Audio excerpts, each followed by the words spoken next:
The city never sleeps, but tonight, it stops breathing.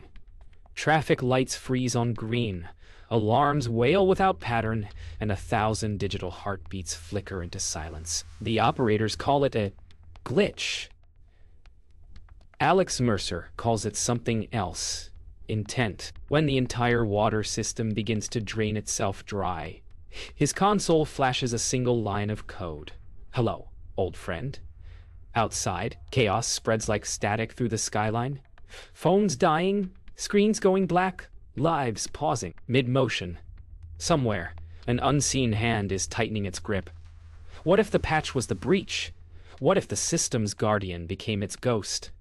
And if the truth itself can be rewritten, what's left to trust? By dawn, the chaos looks almost ordinary.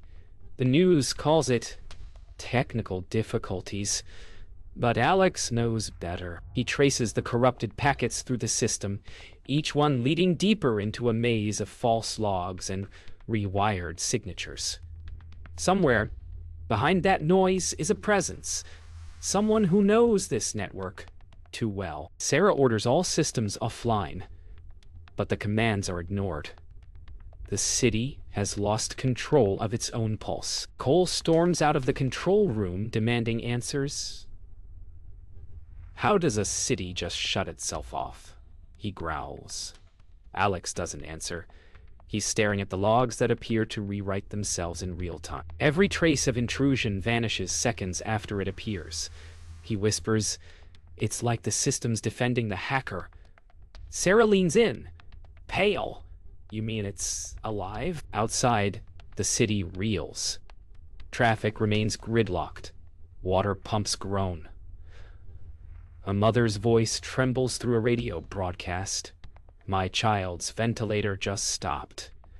Alex's pulse races. This isn't a test or a glitch. Someone's inside the infrastructure itself. Sarah locks eyes with him. Find them before the next failure, she says. Because next time, it won't be lights. Midway through the chaos, a new data stream appears. Buried, encrypted, and signed with a familiar fingerprint. Alex. His own digital signature has been cloned and used to override the city's safety firewalls. He freezes, realizing what the hacker wants. Not destruction, but exposure. He's being framed. And somewhere in the city, the real hacker watches. Morning light doesn't bring calm. It exposes the scale. Every district reports malfunctions. Power flickers, elevators halt mid-rise. Emergency lines jammed. Alex hasn't slept. He stares at packet traces, looping endlessly, each route terminating in blank space. Sarah orders all backups disconnected. Cole demands a suspect list, but the system answers none of them. Then, a new line of text appears on the main display, encrypted but unmistakable. You built this weakness. I'm only showing it to you. Sarah calls for a full data trace through the fiber backbone. Alex isolates a fragment of the attack's origin, but it loops back inside the city's own servers. Internal? Cole asks. Alex nods, his voice low. Whoever did this has access clearance. Cole stares at him. You mean someone from inside? The silence stretches, thick and electric. The city might be at war with itself. Cole organizes a raid on a suspected data center outside town, a former government storage facility now rented by a private contractor. Alex joins the field team remotely, patching into surveillance drones. As the officers breach the site, their radios cut to static. Inside, rows of outdated servers blink erratically, every port wiped clean. On the central monitor, a single looping phrase appears. Wrong door! Back at headquarters, Sarah slams her fist on the desk. He's inside the network, not the buildings, she says. Alex's cursor freezes. His own system access has been revoked.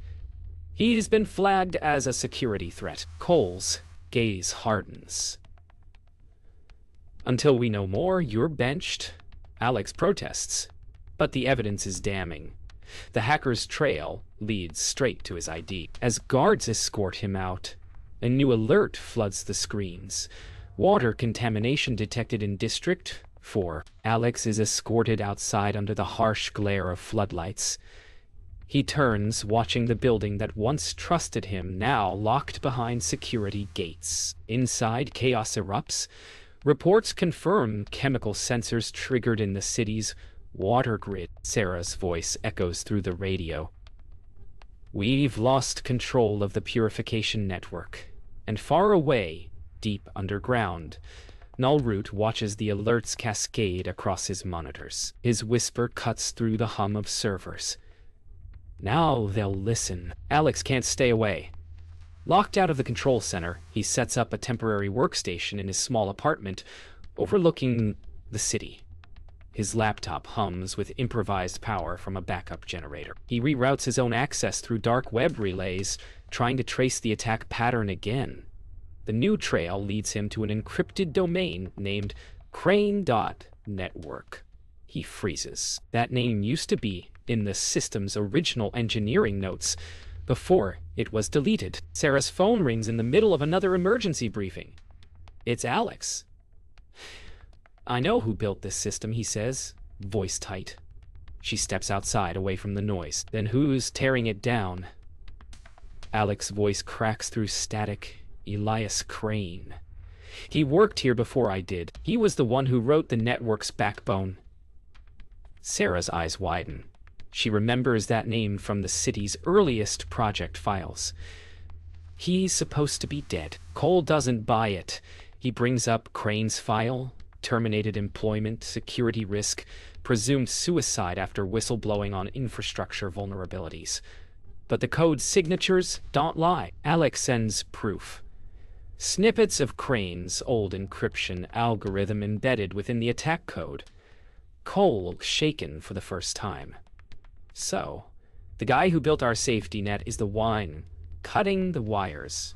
Sarah exhales slow. He's showing us they were never real. Late that night, Alex decrypts a hidden section of Crane's old code, an unfinished note buried within the network framework. It's a manifesto.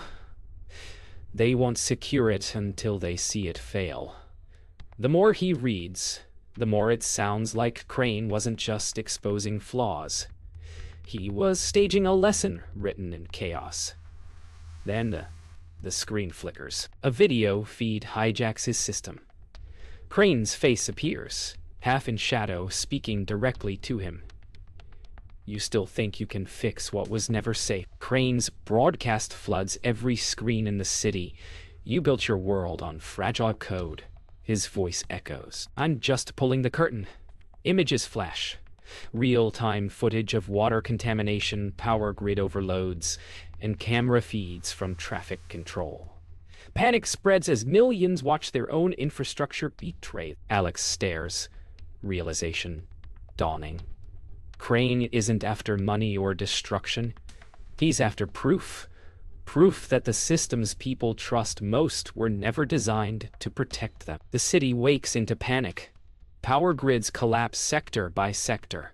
Hospitals run on backup.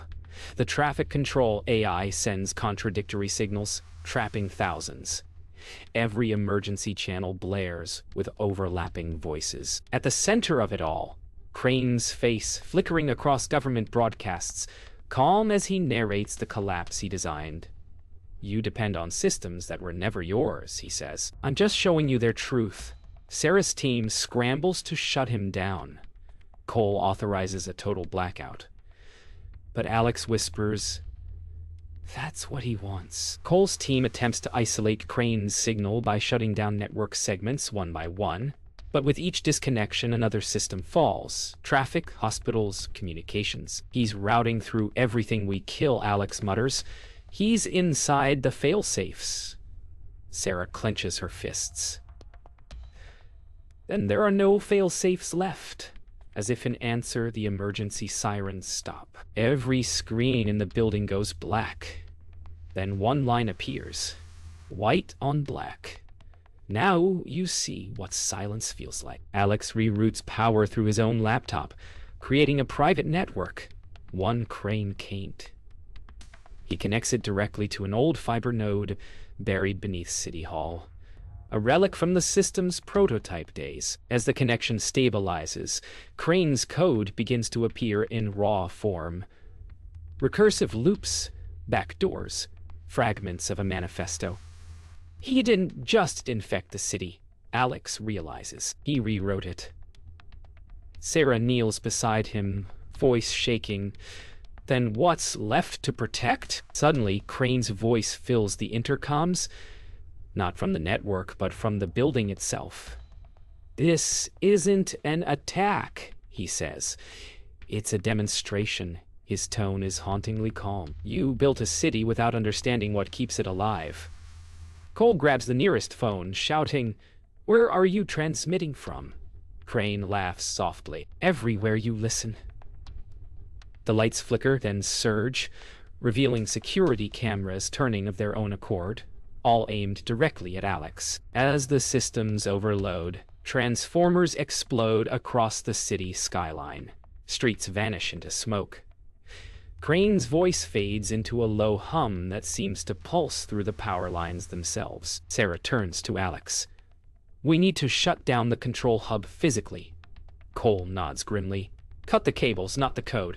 Alex looks out at the dark city, jaw set. "Then we'll have to go where it began. Far below them, in the abandoned network core beneath the old power plant." Crane watches their location light up on his map. He whispers, "Perfect." The drive to the old power plant is silent except for the sirens echoing behind them. Sarah studies Alex's face, focused but haunted. "You knew him, didn't you?" she asks quietly. Alex hesitates. "He trained me years ago. He taught me how to build the system we're trying to save." Cole glances back from the front seat. "You mean the guy who's tearing the city apart built your playbook?" Alex nods. "He didn't just build it. He built me." The car disappears into the smoke-filled outskirts where the city's digital veins were first laid. They arrive at the old power plant, its steel skeleton looming over a flooded field. Inside, rows of obsolete servers hum weakly, powered by Crane's hijacked network. Alex connects a cable from his laptop. "I can build a mirror environment," he says. "A copy of the city system, but fake. If he connects, I can lock him in." Sarah's voice is steady. "Do it." Cole stands guard near the entrance, weapon drawn. Outside, thunder rolls as the city's lights flicker again. The clock is running out. Alex finishes setting up the decoy network, a false replica of the city's core system, complete with bait vulnerabilities. "He'll think he's found the real hub," he explains. Sarah's eyes narrow, and when he does, Alex looks up. "We trap him." But before he can activate the final sequence, Crane's voice fills the plant, echoing from the servers themselves. "You finally learn to lie to machines." Alex freezes. The laptop screen begins to type on its own. "But can you lie to yourself?" Crane appears on every screen in the plant, his voice calm, almost nostalgic. "Do you remember why we built it, Alex? To keep them safe. But they wanted convenience, not safety. So I gave them what they asked for." Alex grips the keyboard, shaking. "You turned a system into a weapon." Crane's tone darkens. "No, I turned their ignorance into evidence." Sarah whispers, "He's not destroying the city. He's exposing it." Cole's radio bursts to life. Dispatch reports total blackouts spreading from the grid's outer edge inward. They're running out of time. Alex takes a breath and hits enter. The mirror network comes alive, an exact simulation of the city's systems, built to lure Crane's signal. For a moment, it works. The screens light up with data, Crane's intrusion beginning to mirror back on itself. Sarah smiles faintly. "You got him." Then, suddenly, every console erupts with static. The bait network collapses, overloaded from within. Crane's voice cuts through. "You tried to trap me in code I wrote." Alex's laptop explodes in sparks. The lights go black. For a heartbeat, only Crane's whisper remains. Nice try, old friend. The explosion leaves the old plant cloaked in smoke and silence. Alex wakes to a faint electric hum. The server's still alive, somehow running on emergency reserves. He's inside the grid. Alex mutters, coughing. Sarah steadies him. You said you could stop him. I can. Alex whispers, but not from here. Cole steps closer. Then where? Alex's eyes lift to the glowing red icon on a cracked monitor. The city's central data hub. Still online despite everything. The heart, he says. We kill the connection at the heart. They drive toward the hub through streets swallowed in darkness. Every building hums faintly, powered by unseen circuits. Cranes, presence felt everywhere. Cole mutters. Feels like he is watching us breathe. Alex connects his tablet to the Vaughn's internal system, rerouting signals through encrypted loops. If he's watching, let's make him look the wrong way. For the first time, Sarah smiles faintly. A counterattack. Alex nods. Let's give him something he can't predict. Me. At the central hub, a blast door guards the mainframe chamber. Cole forces it open while Sarah deploys a portable jammer to block signals. Inside, rows of humming servers tower like iron cathedrals. Alex connects directly to the master console. His plan. Feed Crane's system a paradox loop, a recursive string that will turn his own code against him. But the moment he uploads it, Crane's voice returns. Calm, disembodied, almost proud. You finally stopped running the city's code, he says. Now you're running mine. Crane's voice deepens, distorted through every speaker. You were supposed to carry my work forward. Instead, you buried it. Alex's fingers fly across the keyboard, sweat dripping. You buried yourself, he snaps. I'm digging the city out. Suddenly, every server flares white. Crane's defense systems reacting. The air vibrates with static. Their hair stands on end. Sarah yells. He's overloading the system. Cole grabs Alex's shoulder. Pull the plug. Alex shakes his head, eyes wild. Not yet. I'm almost through. Alex's code finally pierces Crane's mainframe. For one heartbeat, silence. Then, an explosion of digital chaos. Crane's control feeds back into itself. His own programs collapsing under recursive overload. He's eating himself alive, Sarah whispers. But Crane's voice returns, soft and almost human. You can't kill what you copied. Alex freezes. His reflection flickers across every screen, replacing Crane's image for a split second. A horrifying realization dawns. Crane loaded part of his consciousness into the city's core. And now inside Alex's system, the central hub trembles as the system implodes. Sparks rain down, alarms echoing through the steel corridors. Alex grips the console, his laptop flickering with overlapping images of Crane's face and his own. He's merging with the grid, Sarah shouts. Cole yells over the noise, pull the power! But Alex's voice is calm. If we cut it now, he'll stay inside. We have to flush him out. Flush him how? Sarah demands. Alex looks up, eyes hard. By disconnecting everything, even me. Cole's radio crackles. The command center reports total communication loss. They're alone. Alex initiates the manual disconnect sequence. Once I start this, there's no remote recovery. Sarah nods. Then make it count. He types in the final override. A countdown begins. 60 seconds. Crane's voice fills the chamber. Soft, echoing. You think deleting me will fix them? I am their mirror, Alex. Break me and you break them too. Alex whispers, maybe that's the only way. At 30 seconds, Crane's voice fades, replaced by silence. Then, in a whisper almost human, I didn't want to destroy it. I wanted to show you how fragile it was. Alex freezes, remembering the training sessions, the lectures, the shared vision years ago. He murmurs, "You wanted to save them by scaring them." "Exactly," Crane replies. "Now they'll remember." The lights flicker. Alex's hands hover over the final key. "I'm sorry, Elias," he says. Crane's last words drift through the speakers. "Don't be. Just finish it." Alex slams the final key. The power surges. Every monitor flashes white, then black. The ground shakes as the servers shut down in sequence. A thunderous mechanical heartbeat dying away. Then, total silence. Cole checks his watch. Power's gone.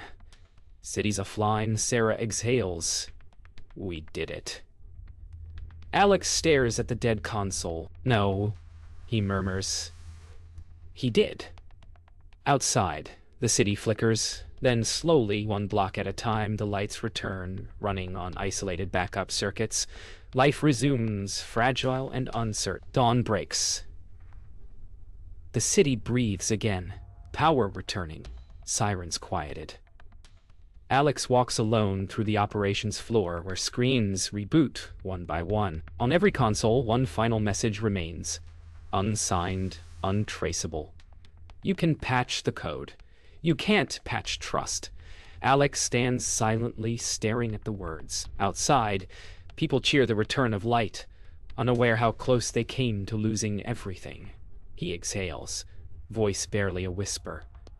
"It's never over. Just hit